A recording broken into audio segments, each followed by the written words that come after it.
critics criticize because they got that negativity in their heart. That's the reason I'm telling you, better make sure you ain't doing it. Because Jesus says that, verse 35, that a good man out of the good treasure of the heart bringeth forth good things, and an evil man out of the evil treasure bringeth forth evil things. But I say unto you that every idle word, y'all hear that? Every idle word, criticism, can be empty, vain, and useless words. Words designed to cause somebody discouragement and damage.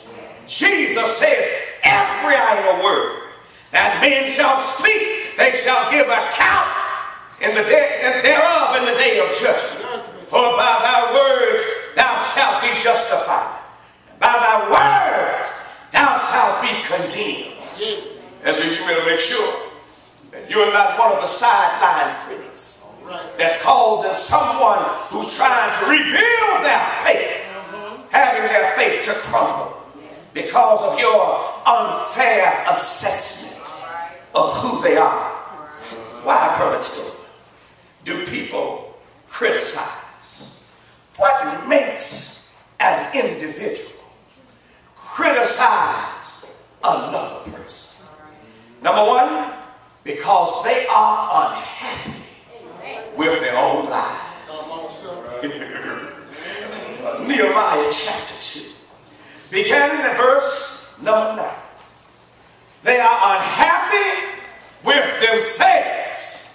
And when people are unhappy with themselves, they tend to talk about other people who are happy with themselves. And their motive is to make you as unhappy as they are. Amen and amen. Nehemiah chapter 2, beginning in verse number 9. We got some boys here that discovered how much favor and how much blessing God was restoring upon Nehemiah, to the extent that the king was financing his cause. Watch this. Nehemiah chapter 2, beginning in verse 9. He says, then I came to the governors beyond the river, gave them the king's letters. Now the king had sent captains of the army and horsemen with me. Nehemiah told the king, I got to go get my daddy's house together. The king said, let me help you do it. Sent him an army and horsemen to help him rebuild his daddy's city. Baby, that's faith.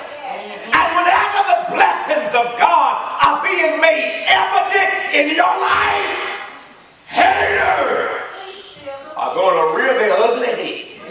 Because in the very next verse, the Bible says, when Sanballat, the Horonite, Tobiah, the servant, the Ammonite, heard of it, it grieved them exceedingly that there was come a man to seek the welfare of the children of Israel.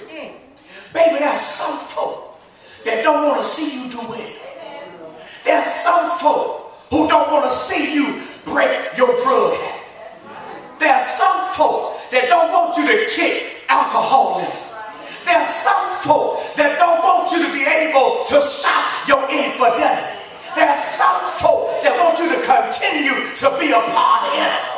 There's some folk that like the fact that you can tell a lie with a straight face. There's some folk that like the fact that you take stuff that don't belong to you and then share it with them. There's some folk that don't want you to change.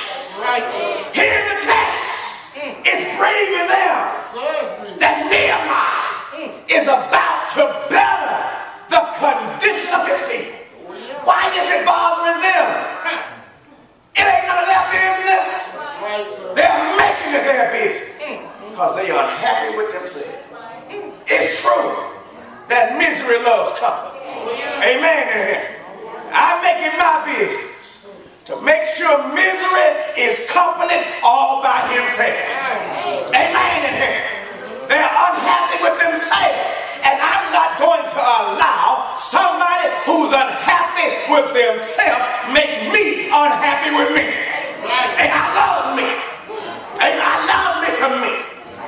Love me some me. I love some me. Yes, I love me. And I ain't gonna let you cause me to feel about me the way you feel about you. Amen. You got to realize that you can live above whatever it is you've done. It don't matter how long you did it. It don't matter the extent of what you did. If you give your life to God, God can help you put the pieces of your life back together to the degree that you won't even remember half the stuff you did. Amen and heaven. Amen and heaven. I know I'm right. I've done some things. Amen. I've shared some things with you about me. God has put my walls back up. I ain't gonna let no hater break them back down. The Bible shows us they were unhappy with their condition. Is the reason why they're hating on me. See, as long as you poor and broke and begging and scrounging, folks just as happy. Oh, they just as happy. They give them something to talk about. Amen. But when you start to come on up a little bit, and they are still remaining in the same old cycle that they're in, it causes them to be even unhappy. So people criticize because they are unhappy with their own lives. And then number two, because they are jealous of the blessings that are happening in your life. Look back at our text, Nehemiah chapter 4. Beginning in verse number 3. I'm going to show you what jealous folk do. You ain't got to have no lengthy conversation with somebody who's jealous. I'm going to show you how they act right here in the Bible. Right here in the Bible tells us how jealous folk act. And jealousy is literally ill feelings about the favor or the prosperity of somebody else. And you know what jealous folk don't understand? What they don't understand is that in everybody's own due time, especially if you're serving God. If you're serving the devil, you're on your own. I don't know how the devil distributes his stuff. I can't speak for him. I can speak for God. If you're a child of God, you ain't got no business being jealous of nobody. Amen. Because if the truth be told, if we're true to who we are, then what I got, you got. And what you got, I got. And I ain't ashamed to ask for it. Come on with it, son. Amen. Y'all all right?